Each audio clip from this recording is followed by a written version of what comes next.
So, in the last portion of the video, we looked at Toberin. I did forget something, so I'm actually get to show you some. I guess it's kind of like a dev door, but also just a shortcut. If you click exit course from macro, you get warp to a unique warp, which is like in front of the bowl of Toberin. So I added this originally so that when you could die from fall damage. So normally that doesn't happen because you're on the skateboard.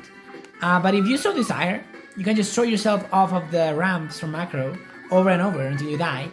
And if you die, you would otherwise fall into like an endless loop of death. So I needed to put you somewhere if you die like that.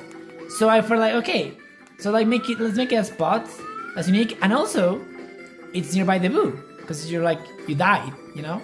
So like, anyways, that wasn't the only thing I forgot to mention. There was also this little thingy. So I did mention with the Skeeter that often this place gets flooded. What happened? Okay. I think that was my computer. What the hell? Anyways, I did mention that this place gets flooded. So normally this little place gets all flooded up until like this point, I guess. It's very, very heavy. And also this, of course. So these deeper parts of it just get flooded. And the like drain pipes are like in the middle. Like this one is like around here. And the thing is that if it's all flooded, you really have to go in. Like you have to like just fully go in. You have to like take off your pants or like try to like call them up so they don't get wet. And just like getting in, because what you have to do is not only clean the little like cover, like the little, you know, the drain cover, the drain pipe cover from the like the debris and the leaves and the dirt. You have to do that, but also you have to like do CPR on the thing. Like you straight up, you use your feet or your hands to like push, like in repeated rhythmic motions, and eventually bubbles come out. And when that happens, you know that it's starting to suck in the water again. So you don't have to, you don't only have to clean it, but also like do pumping motions until like it literally like breathes again. It's really funny. You have to like literally it's straight up CPR. Yeah, that was it. That was literally it. I was like, oh, I gotta talk about that. Come on, buddy. Okay.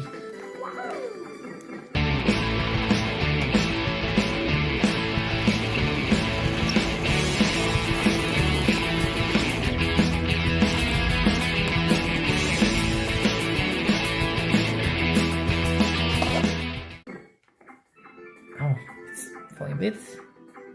Okay, so now let's go to Fontanar. So Fontanar was actually the very first thing I did of this hack. Like the very first, when I decided, okay, let's make this hack, and the tutorial by Casey Manor, which I followed like biblically, like I followed like to the T. It started with like just make your map. So you can open SketchUp and make your map, and I literally followed along. I'm like, okay, let's just do a bit of Fontanar. So it was a bit confusing. At first, I just like did general shapes. This was my first map, and you can tell, like there's a lot of like weird geometry, like jagged corners. This little this specific part here with the light teal ramps. This was like my first like slopes. And they kind of suck. You can see, like, look at that. Look, there's a slope here, and then another one here. And that also happens like a bit here. Like, look at that. Like, do you see the shadows? It's very strange. And that's because I run into a lot of like invisible problems, invisible wall problems, and also sometimes you would just go through. You would just go through these ramps onto the like geometry below. And I couldn't actually figure out how to like delete it all. It was hard, but you know, eventually I did figure everything out. And the rest of the map is way better. The most complex stuff, originally I didn't have any of the railings or these box modules because I just didn't know how to do them. But after I did Toberin, And I think, yeah, after I did a bit of Terza Milenio too, after I did all the other maps, I had enough experience to actually, okay, I can do those things. So I added them in, and I'm really glad I did, because like now this is actually pretty accurate to real life. All right, so here you can see the very first iteration of this ROM hack. This was all made day one. Like when I decided, to learn to do this, I watched Casey Manor's tutorial, and I just tried to do as best as I could, which isn't a lot, but we'll start somewhere. I can see the geometry is really bad. There's a bunch of missing faces, and they still have collision, and then there's a lot of faces you can see, but they have no collision. You just go right through them. It was just a really a proof of concept to me. I was just trying my best, and at the time this felt hype as hell, because I was whoa, I can actually make a playable skate park in Mario 64, even if it's a very rough draft of it. Oh yeah, originally the coins, they were going to be the path of coins. They were going to be blue coins, just to make it so that you have a timing limit, so it's a challenge. That was scrapped very early on, especially because not only is it annoying, but it was hard to make it so that the timer was enough for all those coins, because the park is very big. But yeah, you can't even get close enough. But yeah, it's also it's all radioactively blue. It looks kind of ugly. I really didn't know anything. I didn't know how to do anything at all. I didn't know how to model well. I didn't know how to do textures well. I didn't know how to implement custom stuff. I'm still using the first the normal Koopa shell. Yeah, you can see there's some worlds without collision. It was a bit stressful also working out, because I didn't understand why. Oh yeah, you can just clip in from other side. But eventually, I guess from doing this, I eventually figured out basically how SM64 reacts to the geometry that you make in SketchUp. So I could actually make something playable. But yeah, this is you can tell how far this development can come, because this is really bad. But hey, we'll start somewhere. And now this is really cool, because it's as a better version, and a reminder of how more you can how far you can go with just trying your best, basically. I didn't know anything. I didn't know anything. It was just video tutorials and willpower. Also, I think if you go over here, yeah, you can see Mr. SketchUp over there. I never removed him in this first draft, so he's watching us from below. Another thing is that, oh yeah, so this ROM is called, back then it was called Mario Goes to a Skate Park. I didn't know what I was gonna call it, but I knew that I wanted to be something casual, because, it's just the idea, it's not something serious, it's not a huge, world-ending adventure. You're just going on you're just going to some skate parks with Mario. It's just a casual day, really. It's, I wanted to encapsulate that idea of just you're just chilling with Mario and you just go to a skate park. But I eventually did settle on Mario Goes Skateboarding 64, which I felt encapsulated that feeling the best. But yeah, this is now the better version that remains in my tablet for future me to really damn. It's kind of wild to see the contrast with the end product.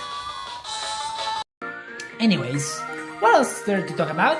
So yeah, these little stairs here, there's two staircases here, staircase of two steps.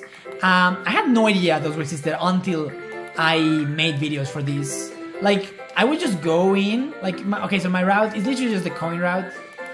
I just drop down here and I go straight through here or here. But I never go through there, because I knew there were something, but I completely forgot what was there. Until I took images for the reference. I do like to go in these. You can actually fly. If you go really high and don't pump properly, you can just keep going straight. I did crash into one guy here once, and at the time I had Zanahoria, my other board, which I used to just my cruiser board, and the crash was so bad like the tip of it, which is made of the whole thing is made of plastic. The board is made of plastic. It like melted. It was so crazy. And it like even like shattered some like fragments of plastic. But I was fine. We were fine. We knew how to. There's like a trick to like crashing into people. Like if you know you're gonna crash into someone, you just like just get to the side so that your shoulders are the things that crash, and it's fine. Like none of us got hurt, like at all. Anyways, there's this also weird spot with like grass and stuff. It's very pretty. I died. It's very pretty. It really has no reason to be other than be pretty, so I appreciate it a lot. Also, yeah, as you can notice, the music in this stage is way louder than the rest. I could not do anything about it because these are pre-made that M64 sound files. So yeah, I don't know why that is, but hey, you do what you can do. Anyways, what else? So yeah, that spot is very pretty. Oh yeah, this spot is weird as hell. I've never seen anyone use it. Like anyone at all. It's just like this weird glossy, like shiny, like semicircle. And then there's just stairs. I've never seen anyone use it. It's just very strange, but I like it. It gives some variety. It did mean I had to like struggle a bit doing that geometry. But again, I wanted to be accurate to the real life inspiration. Loyal to the source, as you might say. This place doesn't have a lot like, okay, so like you actually do drop in from here, but dropping in and that's it. It doesn't give you that much speed. So people normally just they like bunch up over here and then just like run with their skateboards and then get on them and then drop in with the speed gain, and then you get a bunch of speed. And it's really fun to do this jump. I only recently learned to do it because it's quite intimidating. Because like at one point you're just like going really fast, and this purple thing, it just looks like a wall. Like I mean, even here it looks a bit flat, right? So you think like there's no way I go up there, but you do. You just have to like, it's a leap of faith. There's this little thingy. It's straight up that. Like again, I've never seen anyone use it, but it's pretty cute. Oh, I almost died. I'm not dead. I'm so awesome. Anyways. What else? Okay, so yeah, there's a bunch I've talked about here with the tree and the rain and stuff. This pole is filled with stickers to the brim in real life, including some of mine. Including the stickers that I made for this hack. I mean, soon. I haven't actually gone there yet after making the hack. When I record this video, but I have a bunch of stickers that I made with Mario on this skateboard, with a QR code that leads to this ROM hack and even an emulator to play on phones. So to the ROM hack in Spanish, so that people that find it and might be able to like, hey, what's that? And they actually just get to play the whole thing right there in Spanish. So that'll be added in that poll. What else? Some very cool people like can drop in from here and like do tricks off of this ramp. I've seen that. That's pretty cool. And then there's other things you can do from this one, like going over here, trying to jump over this stuff. And there's also like a very thin, like metal grind thing. I didn't put because it was way too thin. And then there's the big waves, which are these big guys. I have never been able to go down here because I know I can.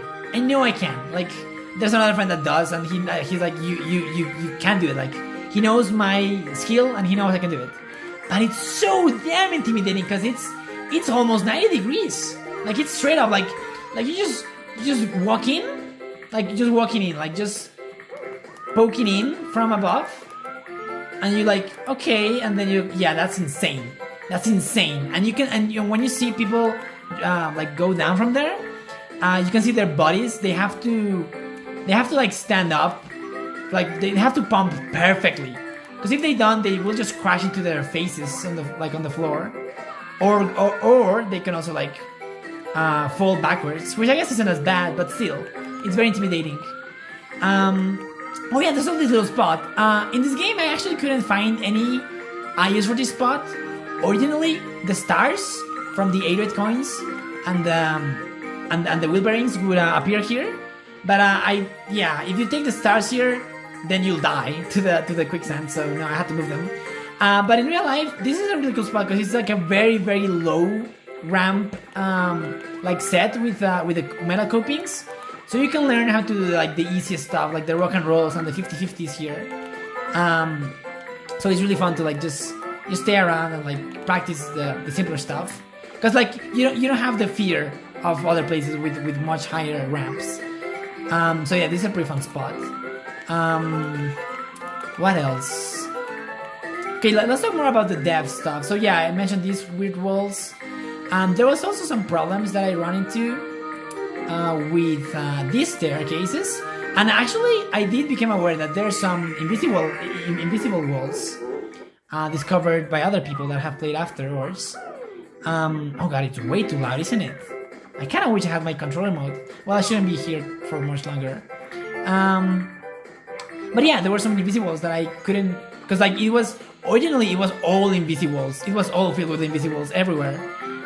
I had to like really redo a lot of the geometry to get rid of them. Oh, these whole ramps, they wouldn't even work. You would just go through them for the longest time. You could also go through this wall. Yeah, like again, you could tell this was my first map. A bunch of like rookie mistakes, but I did smooth out most of them over time. So I ended up pretty happy with the final result. Oh yeah, these triangles. So you might see if you're very like if you're a good observer, you'll see that these triangles, they have some weird faces. You know, like they might not have to be divided like this. Like you might divide the triangles like from this point to this point. You know, like to make a more proper ramp. But for some reason, for some angles, like in some directions, the triangles would not have collision. But with others, they would. I eventually kind of figured out what's going on. It was like something with the geometry behind it. So it was mostly fixed, but it did used to look way uglier and way weirder. But yeah, I did struggle like days trying to fix this. Like a lot of time. This took me 5 months. And honestly, a lot of it would have definitely been cut if I just knew what I was doing. But I was just learning along the way. So like for my next hack, I feel like it would be much faster because I know what I'm doing now. I know the tools I'm using. I know how to use them. I know what, you know, because it was all trial and error. Because sadly, I mean, the tutorials online are really helpful. That's why I needed to create them. Those 3 YouTubers that helped me with the tutorials in the credits. But finding people like online to help you like with specific development, it's really hard. It's really freaking hard. So I had to like just figure things on my own. So yeah, there's that. What else did pose an issue? Oh yeah, this whole box module wasn't there originally. Like I just forgot about it, I think. So I had to like add it in after I did the whole thing, and that was gonna be really hard. It was very intimidating, but from doing that, I learned so much that helped me to be able to actually model Tercer Milenio. So I'm really happy I kind of did that, because otherwise I would not have been able to do Tercer Milenio the way I did. Because that place is insane. Like that definitely took me the longest to model, and the longest to like polish as well, because it's all the insane geometry really made for a challenging thing to model. But it was overall, like, again, it made me very satisfied with the end result at the end. Wow, I'm speaking truth here. Anyways, let's talk about the missions. So yeah, this guy, originally, like the placeholder was a Skeeter. Because Skeeter, they kind of have like a very sad expression. So like, okay, yeah, let's make it a Skeeter. So it's kind of sad about the wheel bearings. But then this guy also has a pretty sad face, so it works out. Okay, yeah, he's perfect. And yeah, the wheel bearings was also an idea that I had much later in production, because yeah, I had just the ideas for the red coins and stuff. And then I was like, maybe they don't have to be just red coins. Like, you know, I can actually like put in some other things. And that's when I thought, what could it be? What could you lose? And I realized that, you know, you actually, in real life, often your wheel bearings can just pop in, like pop out, if they're broken, or if you're like the nuts that keep it in place, they fall or something if you crash. So they are some things that fall from your skateboard, and like they're perfect. Like this guy lost them, you have to retrieve them, and then completely like the freaking serendipity of it all. So there's 8 red coins. That's the default. 8 red coins. And well, how many wheel bearings do you actually use? You use 8. It's always 8 wheel bearings. 2 per wheel, and there's 4 wheels. It was like way too perfect. So that was first. Like the mission was first, and then I realized that I could also turn the lives into wheel bearings, but that was way later on production. Actually, the wheel bearing thing was like 2 weeks or maybe like a week before I actually finished the ROM hack. It was very late. But yeah, I was messing around and I found that you could edit in how many lives you had. So I could just like, oh yeah, let's make it so it's 8 lives. And it's just like a reference to your freaking wheel bearings. Anyways, so yeah, I'm trying to show like the intended route for this stuff, because like people, well, you know, this is just the way I think about it and like the way it's handed. But I also knew that people would just do other things. Like people think differently, you know. People will never have the same ideas about a place or how to do something. So everything is like built with the idea in mind that people will just, you know, they'll just figure it out on their own and make their own path. So okay, yes. So an important philosophy. Actually, I kind of want to finish this so I can talk more, because this is super loud. I mean, I'm sure my voice is being heard because I tested it before, but it's annoying to have to talk. I feel like I'm talking louder to try to overcompensate from this very loud song. Anyways, but yeah, like people would do things differently, and obviously that shy guy that I've been avoiding, the Nimbus guy, you can easily like get in from above. But like people, and like most people that I've seen, they do it from above. It's obvious, really. But I never actually thought about it because I was just trying to replicate the jump that I make when I get from here. And I just like go from here, and I take all the speed to go over these, and then boink. I don't want to replicate that, but like nobody's done it like that from what I've seen. But yeah, again, that was the idea. Like I wanted people to be able to make their own decisions on how they want to travel, because like that's the spirit of skateboarding. When you go to skateboard, you're just doing whatever you feel is right, whatever you, oh shit, I need to get that later. You're just doing whatever you feel like. You just do whatever your heart tells you to. So I really didn't want to like constrain people with a specific path.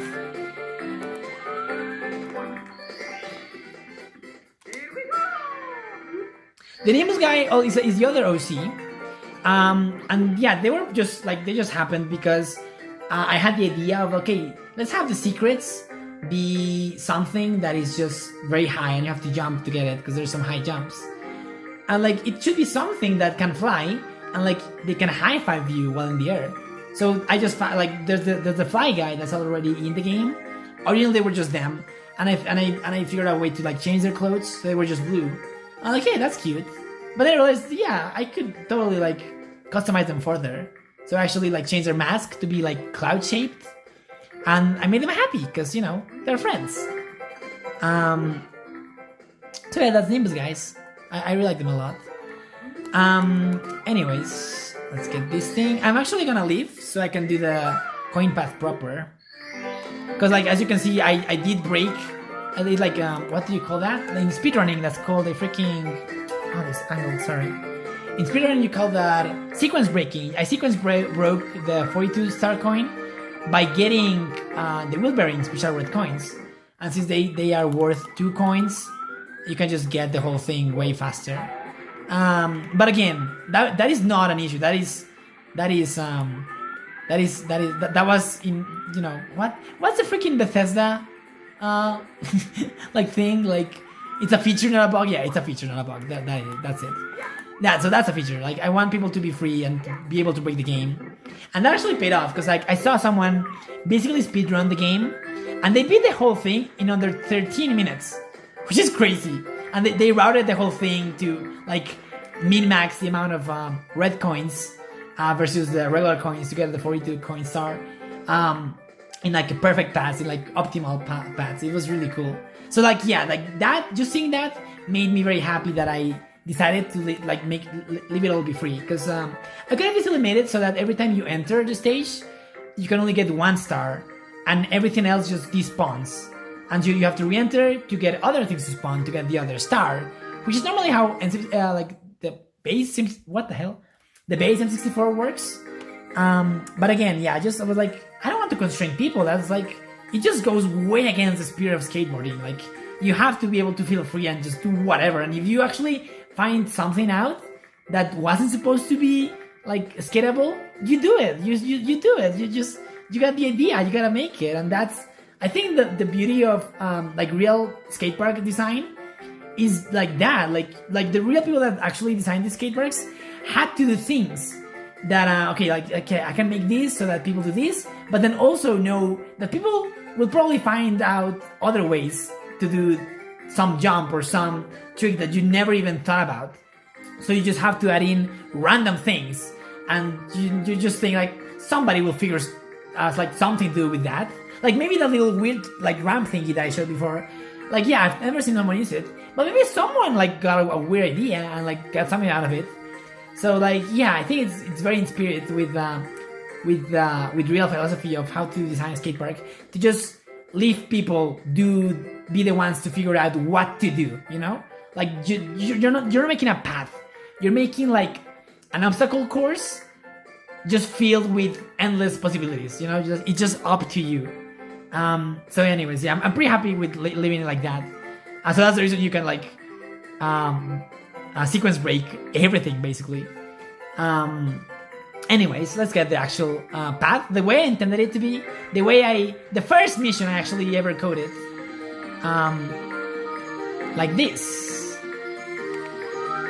And actually getting it all in a straight line was quite hard at the start, especially because of the camera, because you have to kind of move the camera at certain points.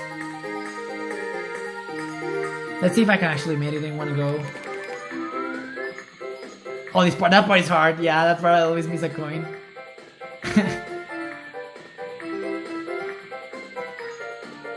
I did have to test a lot how far apart each coin should be, so that you can actually tell where the path is, but also not make it super hard to miss one. But also a bit hard, you know, it can't be just easy. And that's it. That's the intended route. That's the canon route, I guess. That's my personal like pumping line that I love doing. Like I do that IRL, like straight up, like as you saw it. Anyways, oh yeah, now it's just only the secret spot, which is very nice because now I can listen to another song. Tin, tin, tin, tin. I do love this song. Oh yeah, actually, there's something more about the songs.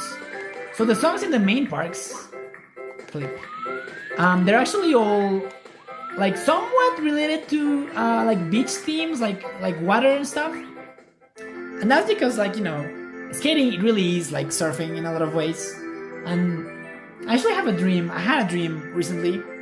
I mean, not recently. I had a dream after I started going skateboarding, and specifically the first time I went to Fontanar with these really big ramps, big deep ramps, and like you had to like really learn how to pump and like control your speed. It really felt like going on waves. And I used to be an assistant professor on field trips in college in biology and entomology. We would go to these islands and these beaches, and I would go for free because I was like a teacher, and it was awesome. It was like one of the best times of my life. And we would just go into the water with freaking snorkels and stuff, and just look for creatures, and you would just float in the water, and just you would let the waves like move you around while you looked at the seafloor. And every night after doing that, when we went to the hotel, I would sleep, and as I was falling asleep, I would feel the waves. Like I would feel like I was still being moved by the waves, even though I was in my bed. Because like the brain like kind of like really got used to that feeling of that like constant motion. Anyways, that was way back then. And then when I started skateboarding, I went to Fontanar and I did these waves and I skated a lot. And that night when I went to my bed and I laid down, I started to feel something very similar. Like my brain was feeling like I was skating down and like going up and pumping. Like I was feeling that ebb and flow. That was very similar to the waves of the actual ocean. Like it was different. There was a clear difference because the ebb and flow is not the same. But the fact that my brain replicated it exactly like what happened with when I went to the field trips, and that was beautiful. That really stuck with me. Like I was like, wow, I found my new ocean. You know, like I found where I can like float with the waves again, far away from the beach. This is the city, and yeah, so it's very special to me. Anyways, this is the parkour spot where I had my first parkour tourney, and it's literally like the skate park where we were. It's literally like on the direction. So like if you kept going here, that's where the skate park is. Like the tree that saved us is like up there. Like it should be like over there a bit. Anyways, so yeah, like people would come in and there were a bunch of people, and with these wooden modules to do both. There's two categories. So there's freestyle, in which you do whatever you want. That's cool. Under a certain like minute limit, a time limit. And then there's speed, which is just like go through a specifically designed course with like specific objectives. Like you have to do this kind of jump in this place or it doesn't count under a certain amount of time. I mean like I mean you don't have a limit of time, but just go as fast as you can, and the faster you do it, like the higher score. I was way better at speed back then because I didn't have much tricks. But now I do some flips, so I think I like freestyle better now. But yeah, I can show my first. Oh yeah, like yeah, let's. Okay, I'll put in my first actual tourney entry. This one's for freestyle. Arranca un gatico libre, un 180, pasa por el medio del árbol, precisión, fondo marrón.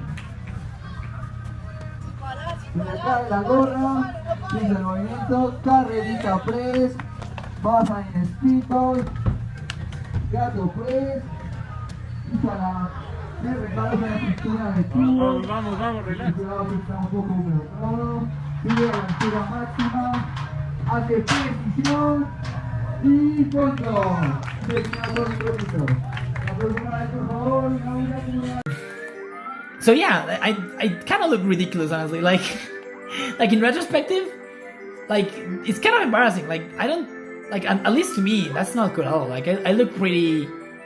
I don't have a lot of motricity there. Like I don't feel like that's someone, you know, that's just like basic stuff. But like I was literally just beginning. Like nowadays I can do way better stuff with much more fluidity. It looks way better. But at the moment, this felt insane. This felt like crazy stuff. Like the freaking jump I made from here to here, I think. It looks so dumb, but like at that moment that felt like the craziest shit I've ever done. Like it was insane. And not really, the craziest shit was this, which again, it's still crazy, like it's still really cool to do. Because you barely make it, this lunky. Oh, I didn't actually make it. Like you're not supposed to grab onto it like that. You have to barely make it, like with your feet up there. Otherwise you can actually make it. Like this. There you go. It's barely. It's awesome. It's awesome. The first time, I was very afraid, and a guy just came in and like he stayed here. I'm like, okay, dude, just do it. If you don't make it, I'm here for you. Like I can catch you, and nothing will happen to you. And I was like, oh, you're right. Like, and immediately I just felt safe. So that was just so I would give it my all. Cause like really, I wasn't giving my all.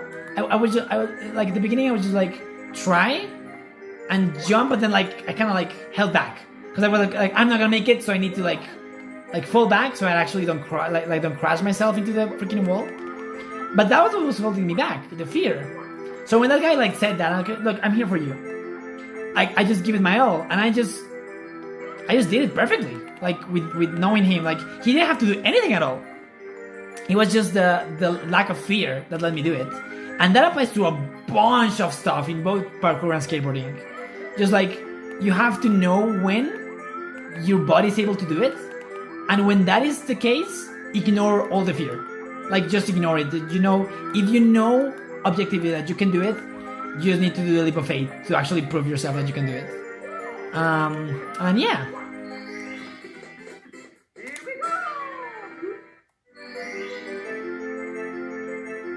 You recover 8 of the power stars. You're becoming one with your skateboard. When you're able to make it do whatever you want to do just by thinking it without having to concentrate, it's almost like it's become an extension of your body. Nothing more gratifying than that. When you get 14, look for the door under the circuits in macro. So, that text actually I wanted to read because it's also very special. When I first started to learn to skate, I mean, I just brought my skateboard from my dad's house. And to get to my mom's house, I had to, I mean, there was a whole, like, bike path. And then I was like, yeah, I can probably, like, go there skating, you know. I didn't have to, like, the bus could just leave me way, like drop me off way closer to my mom's house. But, like, you know, let's just get it for a test ride. So I tried skating. I could not do it. Like, I could not even stand on it without falling. And I actually hurt myself quite badly. Because I fell backwards and my arm fell in a very weird position. It was really bad. Anyways, I kept trying because I saw people going by. I saw 3 skaters go by that bike path.